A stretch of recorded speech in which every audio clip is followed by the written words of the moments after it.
వాళ్ళు కేంద్రంలో ఎలాంటి రోల్ లేదు, ఒక్క రాష్ట్రంకే ఒక ప్రాంతీయ పార్టీగా ఉన్నటువంటి వాళ్ళు ఈరోజు పార్లమెంట్లో పక్క రాష్ట్రం గురించి మాట్లాడాల్సినటువంటి అవసరం ఎందుకు వచ్చిందో కూడా అర్థం కానటువంటి సందిగ్ధంలో ఉన్నటువంటి ప్రతి ఒక్కరు కూడా దీంట్లో భాగంగానే ఈరోజు ఉదయం ఆయన మాట్లాడినటువంటి మాటలు మరి ఒక కాన్స్టిట్యూషన్కి విరుద్ధంగా, చట్టానికి విరుద్ధంగా, రాజ్యాంగానికి విరుద్ధంగా ఆయన మాట్లాడినటువంటి చట్టసభల్లో కూర్చొని, నిండు సభలో కూర్చొని మాట్లాడినటువంటి విషయము చాలా బాధాకరమైనటువంటి విషయం. ఈరోజు తెలంగాణ ప్రజలందరూ దీన్ని గమనిస్తున్నారు. దాని విషయంలోనే ఈరోజు ఉదయం జూబ్లీ హిల్స్ పోలీస్ స్టేషన్లో, అలాగే బంజారాహిల్స్ పోలీస్ స్టేషన్లో నేను కంప్లైంట్ ఇవ్వడం జరిగింది. మరి ఆయన పార్లమెంట్లో మాట్లాడినటువంటి మాటలు ఏమంటే, తెలంగాణ 3 నెలల్లో ప్రభుత్వం కూలిపోతుంది అని మాట్లాడినటువంటి మాటలు ఒక బాధాకరమైనటువంటి విషయమైనా చాలా కోపంతో ఈరోజు ఆయన మాట్లాడినటువంటి మాటలకి ప్రతి ఒక్కళ్ళు కూడా తెలంగాణ ప్రజలు ఆవేశంలో ఉన్నారు. అసలు ఎందుకు మాట్లాడాల్సి వచ్చింది ఈ విషయం అని చాలామంది ఆలోచిస్తున్నారు. కానీ దీని వెనకాల పెద్ద కుట్రే దాగి ఉన్నదని ప్రతి ఒక్కళ్ళకి అనుమానం ఉన్నది. గతంలో చూసుకున్నాం మనం, 2019లో ఎన్నికలు జరిగినప్పుడు జగన్మోహన్ రెడ్డికి కేసీఆర్ ఫండింగ్ చేసిండని ఓపెన్ సీక్రెట్ ప్రతి ఒక్కళ్ళు మాట్లాడుకున్నారు. మరి అందులో భాగంగానే 2023లో మొన్న జరిగినటువంటి అసెంబ్లీ ఎన్నికలు తెలంగాణలో జగన్మోహన్ రెడ్డి కేసీఆర్కి ఫండింగ్ చేసిండనే విషయం ఆ నోట ఈ నోట అందరు మాట్లాడుకున్నటువంటి విషయం. మరి వీళ్ళిద్దరికీ ఆర్థిక సంబంధాలు, రాజకీయ సంబంధాలు ఈ విధంగా ఉండడం వల్లనే ఈరోజు సాయి రెడ్డి పార్లమెంటులో తనకు సంబంధం లేని విషయమైనా సరే చర్చించాడు, మాట్లాడాడు అని అంటే చాలా శోచనీయం. దీన్ని చూస్తూ ఉన్నటువంటి పార్లమెంట్ స్పీకర్ అయినా సరే, పార్లమెంట్ కేంద్రంలో ఉన్నటువంటి అధికార పార్టీ బీజేపీ పార్టీ అయినా సరే, గతంలో మనం రాహుల్ గాంధీ గారిని అమానుషంగా సస్పెండ్ చేయడం చూసిండ్రు. అకారణంగా మరి వారి నివాసాన్ని కూడా ఖాళీ చేయడం మనం చూసాం. మరి ఏ కారణం లేకుండా రాహుల్ గాంధీ గారిని సస్పెండ్ చేసినప్పుడు ఈరోజు చట్టానికి విరుద్ధంగా, రాజ్యాంగానికి విరుద్ధంగా ఒక ప్రభుత్వం కూలిపోతుంది అని మాట్లాడినటువంటి సాయి రెడ్డిని ఎందుకు నిన్న పార్లమెంటులో సస్పెండ్ చేయలేదు, ఆయన మీద కేసు నమోదు చేయలేదు, వారి పార్టీ మీద ఎందుకు కేసులు పెట్టలేదు పార్లమెంటు అనేది క్వశ్చన్ రేస్ అవుతుంది. మరి వీళ్ళు ముగ్గురు కలిపి ఒక కూటమిగా అంతర్గతంగా ఒక మాఫియా, రాజకీయ మాఫియా నడిపిస్తున్నారు అనడంలో ఎలాంటి శోచనీయం లేదు. ఎందుకంటే మనం చూసుకున్నాం, అన్ని రాష్ట్రాల్లో ప్రభుత్వాన్ని కూల్చేయడానికి ప్రయత్నం చేసిన సందర్భంలో బీజేపీ పార్టీ మొన్నటికి మొన్న మరి జార్ఖండ్లో హేమంత్ సోరెన్ని అరెస్ట్ చేసినటువంటి విషయం మనం చూసినాం.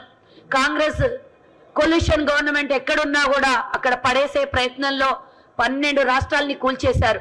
కానీ గతంలో బీఆర్ఎస్ మీద ఎన్నో నిందలు మోపినటువంటి బీజేపీ పార్టీ ఒక్కటంటే ఒక్కడు కూడా వాళ్ళ మీద కంప్లైంట్ ఇవ్వలేదు, వాళ్ళ మీద ఎలాంటి నోటీసులు జారీ చేయలేదు, వాళ్ళ మీద విచారణకు ఆదేశాలు కూడా ఇవ్వలేదు.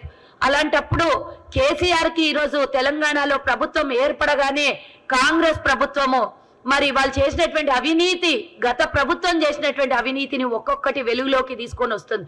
మరి 9.5 సంవత్సరాలు బీఆర్ఎస్ చేసినటువంటి అవినీతిని బయటికి తీస్తుంది. ఇదే బీజేపీ చూస్తూ చోద్యం చూస్తూ 10 ఏళ్ళు కాలయాపన చేసింది.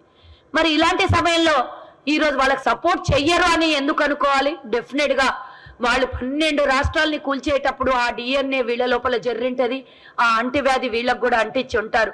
కాబట్టి ఇంత పెద్ద సాహసం చేసి విజయసాయి రెడ్డి పార్లమెంట్లో మాట్లాడాడు అని అంటే, ఈరోజు తెలంగాణలో పూర్తి మెజార్టీతో కాంగ్రెస్ ప్రభుత్వం ఏర్పడినా కూడా మాటికి గెలిచిన వారం రోజులు కూడా కాకముందే ఇటు బీజేపీ పార్టీ అటు బీఆర్ఎస్ పార్టీ ప్రతిరోజు కొద్ది రోజుల్లో ప్రభుత్వం పడిపోతుందని ఎన్నోసార్లు తెలంగాణ ప్రజలు ఇచ్చినటువంటి మ్యాండేట్ ని అవమానించి అవమానకరంగా మాట్లాడారు. మరి మీరు గతంలో 2014లో 62 సీట్లు వస్తే ఎవరు కూడా మీరు కూలిపోతుంది, ప్రభుత్వం పడిపోతుందని గతంలో మేము ప్రతిపక్షంలో ఉంటే ఎన్నడూ కూడా అల్లేదు.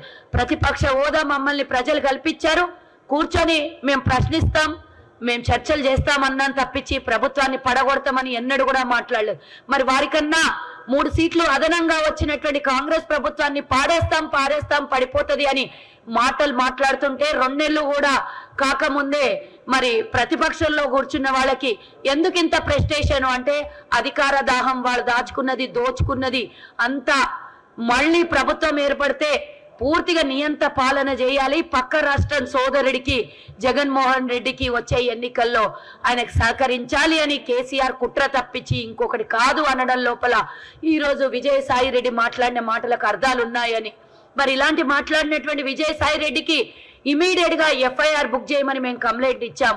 ఆ కంప్లైంట్ మరి వాళ్ళు సాధారణంగా మమ్మల్ని గౌరవించి కంప్లైంట్ తీసుకోవడం జరిగింది 2 పోలీస్ స్టేషన్లలో.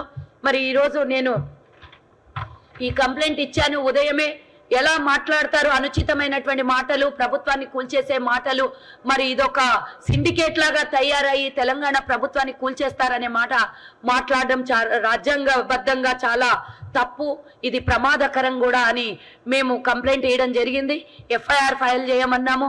ఆ తర్వాత మరి వీళ్ళు గతంలో ఫండింగ్ చేసుకున్నటువంటి వీళ్ళు ఇప్పుడు ఈ ప్రభుత్వాన్ని కూల్చే పన్నాగంలో వీళ్ళిద్దరి మధ్యలో ఏ లావాదేవీలు కుదిరినాయో, కోట్ల రూపాయలు, 100 కోట్లు, 1000 కోట్లు, మరి మాకు అనుమానంగా ఉంది. ఇంత పెద్ద కుట్ర పడ్డారు అంటే దీని వెనకాల ఆర్థిక లావాదేవీలు ఉంటాయి అనేది ఖచ్చితంగా మాకున్నటువంటి అనుమానాలు. కాబట్టి మేము ఎఫ్ఐఆర్ బుక్ అవ్వగానే మేము పార్టీ మొత్తం అందరము మరి రేపు పొద్దున దీని మీద సిబిఐ ఎంక్వైరీ వెయ్యాలని మేము అక్కడ కంప్లైంట్ కూడా చేయబోతున్నాము. ఆ తర్వాత ఈడీకి కూడా ఈ కేసుని మేము డెఫినెట్ గా అక్కడ కంప్లైంట్ చేస్తామని కూడా తెలియజేస్తున్నా. తెలంగాణ ప్రజలు ఇచ్చినటువంటి ఈ మ్యాండేట్ ని ఎవరు కూల్చే ప్రయత్నం చెయ్యలేరు. ఇది పటిష్టంగా తెలంగాణ ప్రజల ఆత్మగౌరవం, ప్రజాపాలన, ప్రజల కోసం ఏర్పడినటువంటి ప్రభుత్వం కాంగ్రెస్ ప్రభుత్వం. అన్ని పథకాల్ని ప్రజల వద్దకు చేరవేస్తున్నటువంటి ప్రభుత్వం. కాబట్టి ఈ ప్రభుత్వాన్ని కనీసం ముట్టాలి అంటే కూడా భయపడే రోజులు రావాలి. ఇలాంటి మాటలు మాట్లాడిన వాళ్ళకు అంటే ఇమీడియట్ గా వీళ్ళ మీద యాక్షన్ తీసుకోవాలి. విజయసాయి రెడ్డిని అరెస్ట్ చేయాలి. దీని వెనకాల ఉన్నటువంటి కుట్రని బయటికి తీయాలి.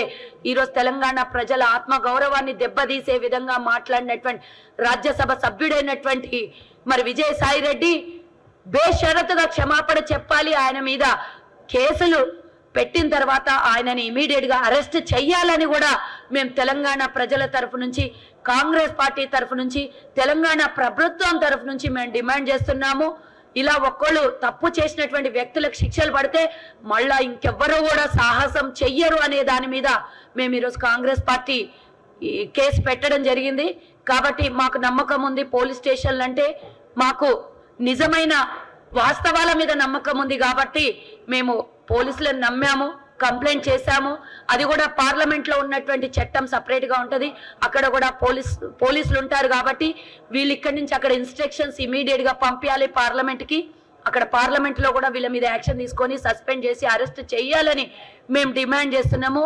ఈ మెసేజ్ ని మీడియా సోదరులారా దయచేసి తెలంగాణ ప్రజలకు అందరికీ చేరవేయాలి. ఎందుకంటే వాళ్ళు ఇచ్చిన తీర్పు ఈ రోజు ప్రభుత్వం తెలంగాణలో ఉన్నటువంటి కాంగ్రెస్ ప్రభుత్వం. కాబట్టి ఈ ప్రభుత్వాన్ని కూలగొట్టే సాహసం ఎవరు చెయ్యొద్దు. మీకు మేము అభయం ఇస్తున్నాం. పూర్తి 5 సంవత్సరాలు కాంగ్రెస్ పార్టీ ప్రభుత్వం ఇక్కడ ఉంటది. వచ్చే 10 ఏళ్ళు కూడా కాంగ్రెస్ పార్టీ ఇక్కడ ప్రభుత్వాన్ని కొనసాగిస్తది అని ఘంటాపదంగా నేను చెప్తున్నాను. తెలంగాణ ప్రజల ఆత్మగౌరవాన్ని, సెంటిమెంట్ మీద ఆడుకోవద్దని మరోసారి ఈ టీఆర్ఎస్ కి అలాగే వైఎస్ఆర్సీపీ అవసరం లేని దాంట్లో ఇన్వాల్వ్ అయినందుకు ఇద్దరికీ హెచ్చరిస్తున్నాను. జై